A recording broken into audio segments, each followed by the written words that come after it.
बोल मेरे शिव गुरु महाराज की जय। बोलो श्री परमहंस दयाल जी महाराज की जय। बोलो श्री नगरी निवासी भगवान की जय। बोलो श्री स्वामी जी महाराज की जय। बोलो बांके बिहारी लाल की जय। बोलो साचे दरबार की जय। मेरे प्यारे सतगुरु जी,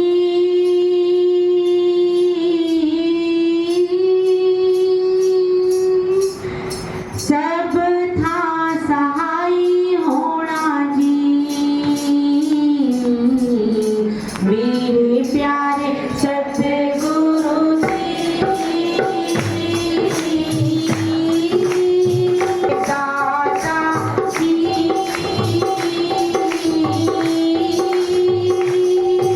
सब था सहाय होना जी।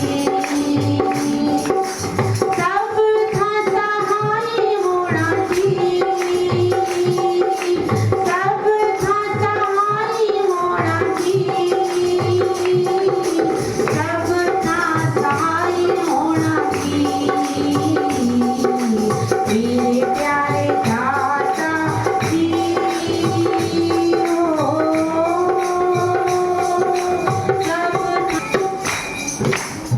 कर कृपा तू लाल चरणी। कर कृपा तू लाल चरणी।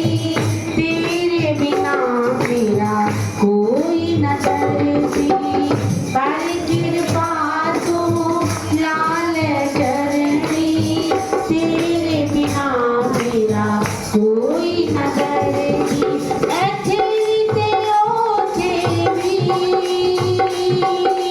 ऐसे ते ओथे भी, हर पल सहाय होना जी।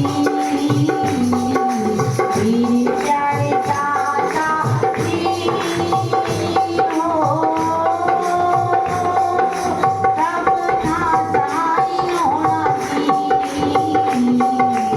मेरे प्यारे काली जी हो,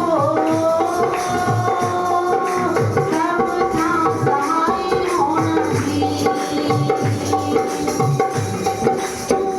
तेरे हाथ जोड़ साया साढ़े आनती बांधी। दुखा विच बांकड़ी आण के गरीबां दी। तेरे हाथ जोड़ साया साढ़े आनती बांधी। दुखा विच बांकड़ी आण के गरीबां दी। तेरे हाथ जोड़ साया साढ़े आनती बांधी। सब था सहाय होना जी। ओ सब था सहाय होना जी। सब था सहाय होना जी। मेरे प्यारे दाता जी हो, सब था सहाय होना जी। मेरे प्यारे सतगुरु जी,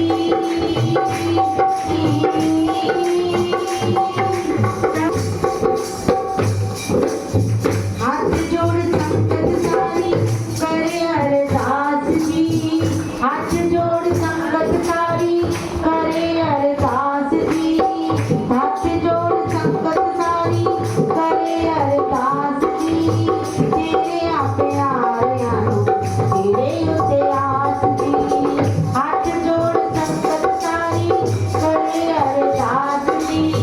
तेरे प्यारिਆਂ ਨੂੰ तेरे उते आस जी।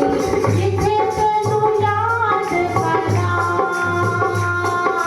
जिथे तैनू याद करा, जिथे तैनू याद करा, सब था सहाय होना जी। मेरे प्यारे सतगुरु जी हो, सब था सहाय होना जी। मेरे प्यारे दाता जी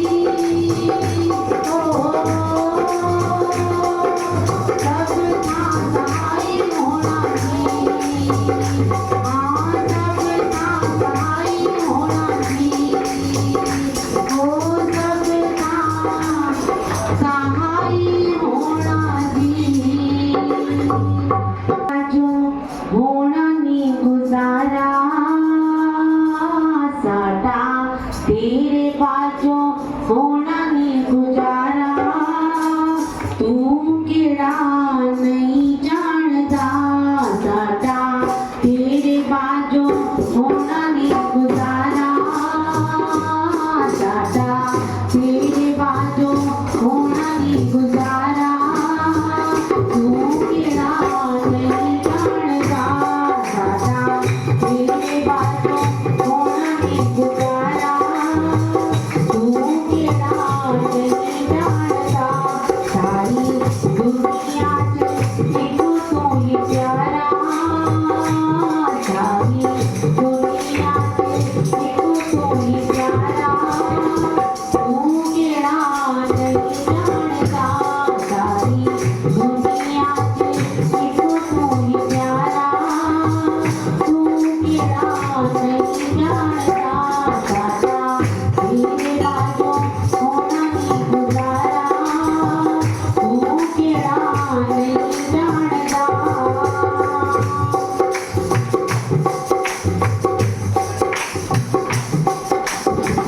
ਜਦੋਂ ਦੀ ਤੂੰ ਸੋਹਣਿਆ ਬਾਹਾਂ ਫੜ ਲਈਏ ਜਦੋਂ ਦੀ ਤੂੰ ਸੋਹਣਿਆ ਬਾਹਾਂ ਫੜ ਲਈਏ ਜਦੋਂ ਦੀ ਤੂੰ ਸੋਹਣਿਆ ਬਾਹਾਂ ਫੜ ਲਈਏ ਨਿਤ ਗੀਤ ਸੋਹਣਿਆ ਥੋੜ ਵੀ ਨਾ ਲਈਏ ਨਿਤ ਗੀਤ ਸੋਹਣਿਆ ਥੋੜ ਵੀ ਨਾ ਲਈਏ तेरे वर्गा नहीं हो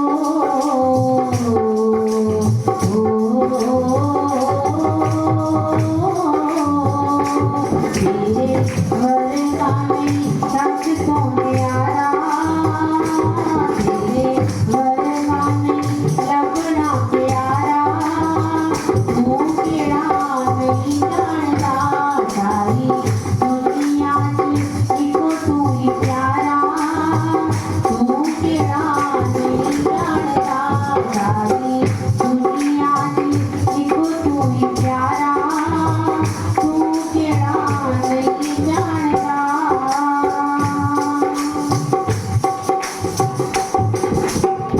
प्यार तेरे दी सेवा रूह मेरी प्यासी है प्यार तेरे दी सेवा रूह में बस इतना करम करना जीवन सफल चाहे जीवन सफल चाहे बस इतना करम करना बस इतना करम करना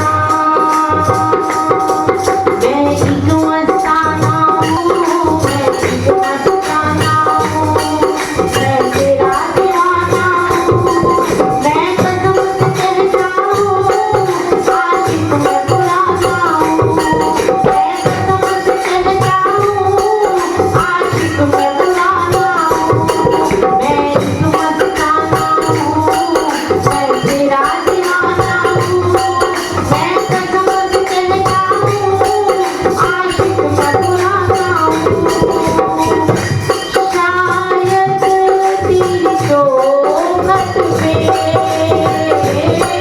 शायद तेरी सोहबत में मंजिल मुझे मिल जाए मंजिल मुझे मिल जाए बस इतना करम करना बस इतना करम करना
जी, श्री नगरी निवासी भगवान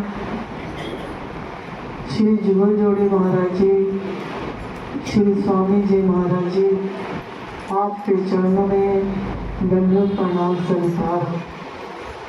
और गुरु महाराज जी की प्यारी संगत और गुरु महाराज जी के प्रेमियों, आप सभी को विदित है, आज आप सब विनोद भाई जी की श्रद्धांजलि देने के उपलक्ष्य में एकत्रित हुए हैं। जो इस संसार में आया है उसने जाना अवश्य है। अगर भगवान भी इस संसार में मानुष रूप में आए, उनको भी इस संसार से जाना पड़ा। जो मालिक की भक्ति करके जाता है, मालिक की याद में जाता है, उसका जाना सार्थक हो जाता है। और जो प्रभु की याद के बिना जाता है, उसका जीवन यहाँ से जाने के बाद उसका जीवन बेकार हो जाता है। विनोद भाई जी का एक एक श्वास श्वास रोम रोम मालिक की याद में रहा।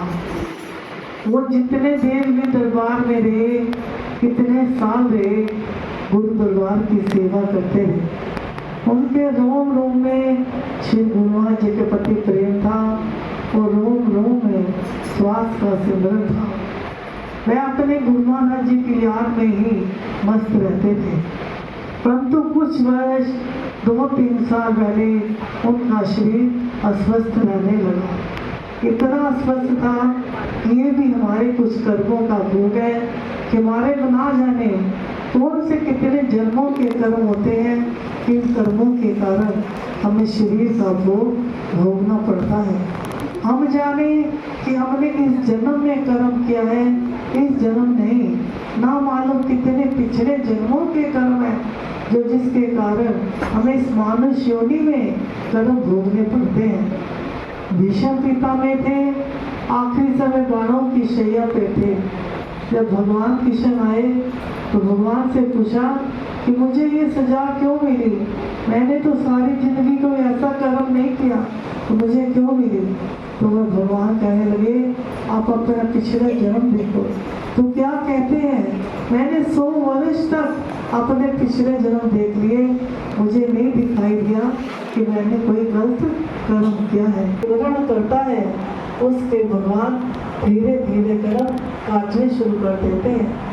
कर्म का फल भोगना तो पड़ता है, परंतु भगवान जो सूली होती है उसका कांटा बना देते हैं।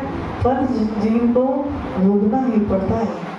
जैसे एक व्यक्ति था, वह शुरू से ही प्रभु के दरबार में लगा हुआ था। प्रभु के घर की सेवा करनी, प्रभु से प्रेम करना, मंदिर गुरुद्वारे में जाना, हर समय उसका ध्यान कहाँ रहता था? प्रभु की तरफ रहता था। अब समय बीतता गया, बुढ़ापा आना शुरू हो गया। अब शरीर भी अपना ढोना नहीं कर सकता था। अब बहुत परेशान होता था। प्रभु की पूजा करनी होती थी, बहुत कठिनाई से करता था। अब ऐसा समय आ गया कि जब रात को सोता था, अगर उसको शौच क्रिया में भी जाना हो तो शरीर में हिम्मत नहीं होती थी कि अपने आप उठकर वह शौच क्रिया में भी जा सके। जब रात को शौच क्रिया पे जाना हो, अपने बच्चों को आवाज लगाता था कि मुझे कोई आकर शौच क्रिया में ले जाए। पहले शुरू तो बच्चे जैसे ही आवाज बात लगाता था, बच्चे उठ कर आ जाते थे, पकड़ कर ले जाते थे। जब कुछ दिन बीत गए, बच्चों ने सोचा ये तो पिता का काम ही बन गया है, हर रोज हमारी नींद खराब कर देता है और रात को आवाजें लगानी शुरू कर देता है। अब पिता ने आवाज लगानी, एक बेटे ने कहना तू जा, दूसरे ने कहना तू जा, तीसरे ने कहना तू जा, कोई भी जाने के लिए तैयार नहीं होता था। पिता बहुत परेशान भगवान के आगे ही प्रार्थना करता था, भगवान तू मुझे उठा ले, मैं कितना दुख भोग रहा हूँ, मेरे से इतना दुख भोगा नहीं जा रहा। अब फिर कभी आवाज मारे, कभी कोई बेटा आ जाता था, कभी नहीं आता था। अब अंदर अंदर से भगवान को याद करता था, भगवान की प्रार्थना करता था।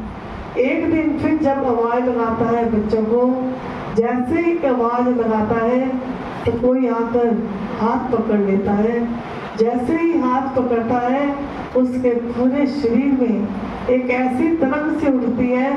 मन में सोचता है कि बच्चों को रोज आवाज लगाता हूँ, बच्चे इतनी देर लगा के आते हैं, आज मेरा बच्चा बेटा कैसे आकर उसने मेरा हाथ एक झट से पकड़ लिया और मेरे शरीर में एक तरंग सी उमड़ पड़ी है।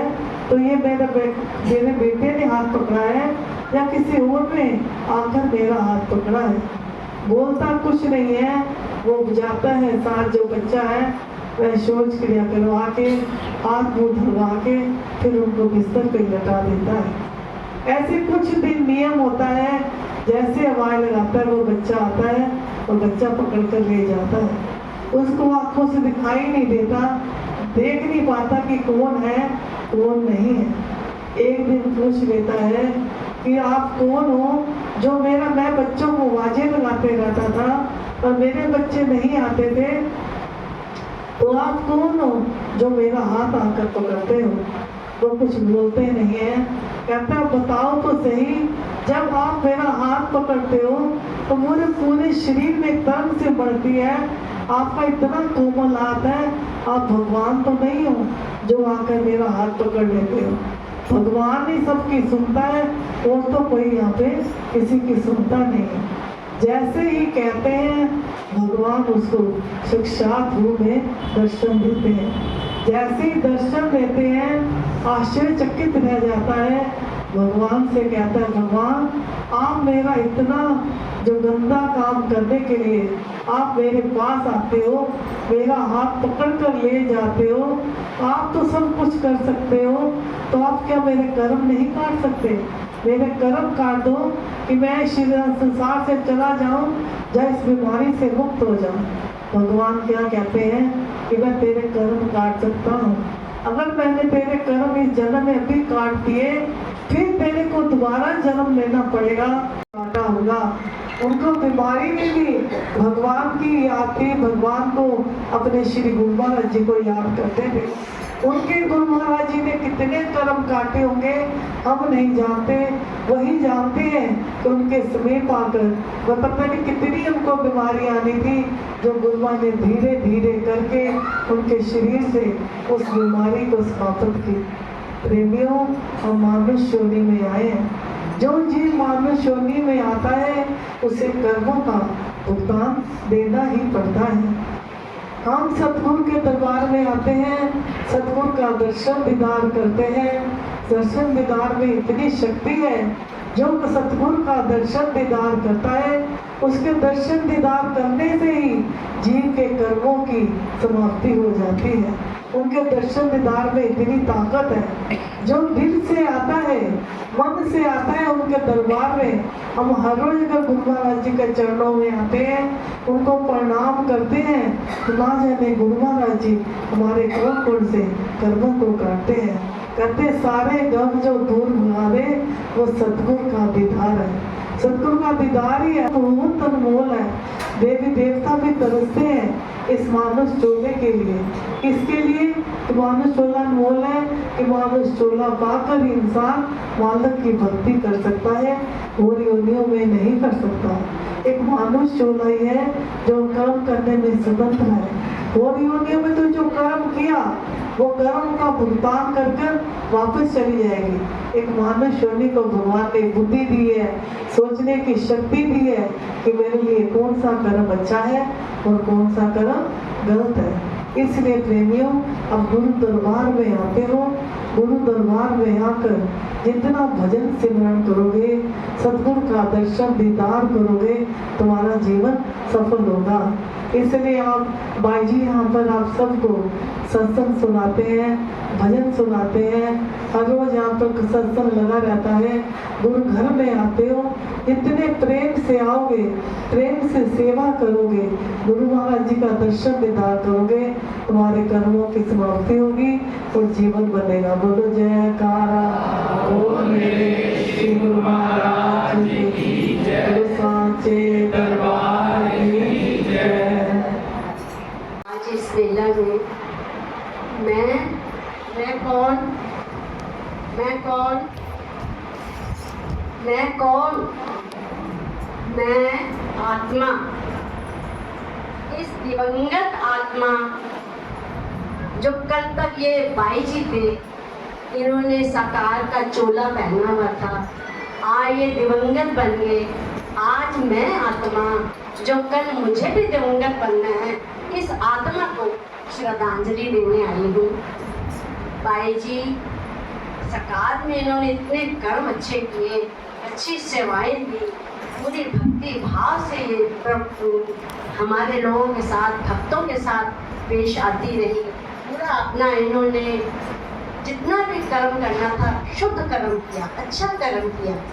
अब ये संसार ही मिथ्या है, ये परमात्मा आत्मा और माया का ये जगत है जो झूठा संसार है, इसमें सच कुछ नहीं। हम सब लोगों ने 84 जन्मों से ये जो चोले पहन पहन के हम पाठ बजाते हैं, हम पाठ बजाने संसार में आते हैं, एक ग्रुप में आते हैं और अपना अपना पाठ बजाते हैं, और फिर इसी पाठ को बजाते बजाते हम अपने उस परम पिता परमात्मा को भूल जाते हैं। क्यों? क्योंकि हम विकारों में फंस जाते हैं, हम माया में फंस जाते हैं। मद मोह लोभ काम क्रोध अहंकार ऐसे हमारे दिमाग पे चढ़ता है कि हम उसकी सुध ही भूल जाते हैं। फिर ये परमात्मा चोला बदलते बदलते बदलते आनंद झूठे लेते लेते लेते जब हम अंधकार में आ जाते हैं, हम पतित बन जाते हैं, हम रोने लगते हैं, चिल्लाने लगते हैं, तंग हो जाते हैं, तब ये परम पिता परमात्मा हमें ज्ञान में लाते हैं, हमें शुद्धकरण में लाते हैं, हमें हमारा आचार विचार बताते हैं कि हमें किस तरह से अपने आप को स्वयं को बदलना है। ये संसार नहीं बदलेगा, संसार में सब आत्माएं हैं। इस वक्त ये इतना बड़ा ग्रुप एक यहाँ बैठा हुआ है और कितनी जनता है जो बाहर विषय विकारों में फंसी हुई है, उसको इस चीज़ का पता ही नहीं। आप लोगों का जो सौभाग्य है, आप लोगों की जो भावनाएं हैं, आप लोगों की जो कामनाएं, अभी बड़े मैंने भाई साहब सबके सुने भजन, किसी ने कहा मेरा मन नहीं मानता, किसी ने कहा मेरा मन को करो। तो मन को इतने 84 जन्मों में इसने विषय विकारों में, मायावी विकारों में, मायावी चकाचौंध में इसने अपने आनंद लिए। इसका ईश्वरीय जो अंश है मन, इसका नाम क्या है? सत्य चित्त आनंद। झूठे आनंद लेते लेते ये सत्य को भूल गया। इसको सिर्फ यही पता है कि आनंद लेना है, मुझे आनंद लेना है, चाहे वो गाने का है, चाहे वो सुनने का है, चाहे वो विषय विकारों का है, चाहे लोभ का है, अहंकार का है, मत मैं करके। तो माया क्या करती है? माया यही मैं बन के, कभी चूहा बन के, कभी शेर बन के, कभी बिल्ली बन के हमें डराती है और हमारे ऊपर हावी हो जाती है। इसीलिए अपने इन वस्त्रों को हमने चेंज करना है।